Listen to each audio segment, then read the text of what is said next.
to Fish on Fridays. I'm Al McCauley, and today I want to talk to you about a terrific saint, an incredible powerhouse of a man whose feast day we celebrate every year on December 7th. And I'm talking about Saint Ambrose of Milan.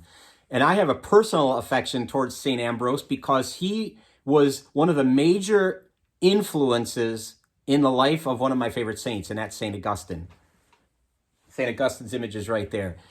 St. Ambrose was a bishop of Milan, and he is recognized as one of 37 men and women who are doctors of the church. So the cream of the crop, the best teachers of our faith. And so let's talk a little bit about this wonderful man, this very inspiring guy. He came from an old Roman family. They were considered nobles. They were all high achievers, this family. They were all involved in various levels of government. His dad was one of the highest ranking government officials. And so they were magistrates, they were prefects, they were all kinds of different government offices. They just seemed to always succeed and be very good in those roles.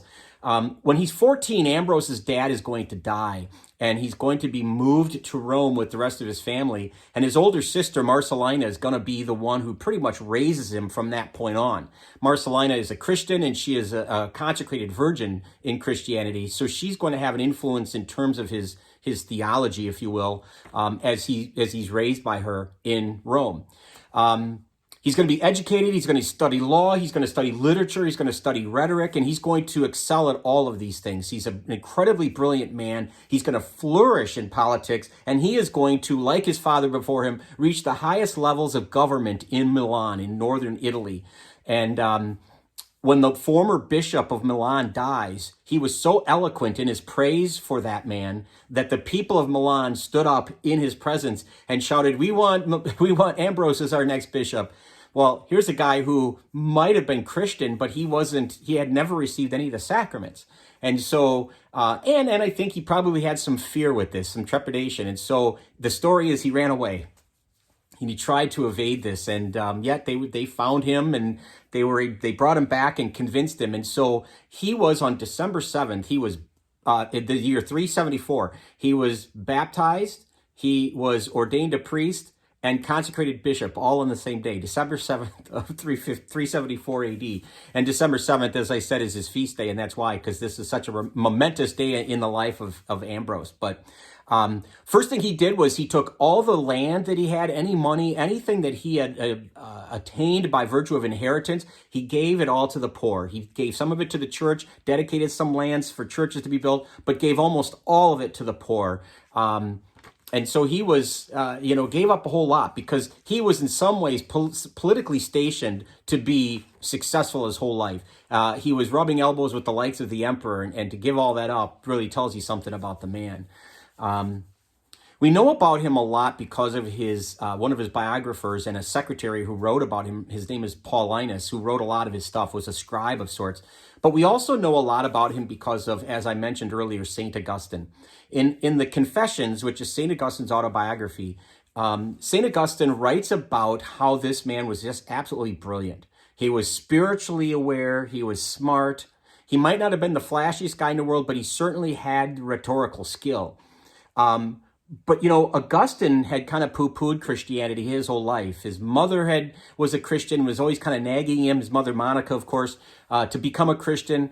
And I think it took an Ambrose for St. Augustine to finally get over the hump and convert to Christianity. It was Ambrose who was his intellectual equal, Augustine's intellectual equal. And he probably said something to himself like, if this guy sees something about Christianity, maybe I should investigate it. Maybe I should look into it. So where Monica certainly was influential in the life of Augustine, Ambrose was one of those people, you expect your mom, you expect your loved ones to tell you good things, but this was somebody aside from him, outside of his family structure, that really inspired him.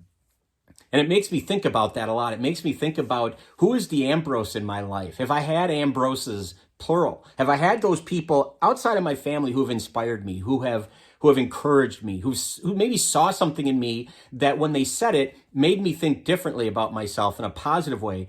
Because my family, they're going to say things. My mom and dad are going to always try to build me up. And so it's like any parent would of their children. So who's been an Ambrose in my life? And probably more importantly, who can I be an Ambrose for? Who can I give encouragement to? Do I see gifts in people? And if so, do I tell them, hey, you'd make a good fill in the blank? Have you ever thought about going into that? Have you ever thought about maybe being a priest? Whatever the case is, encourage somebody when you see the good in them. Be an Ambrose, because you might be that person that pushes them, just gives them the right push that they need to go toward that calling that God has put on their heart.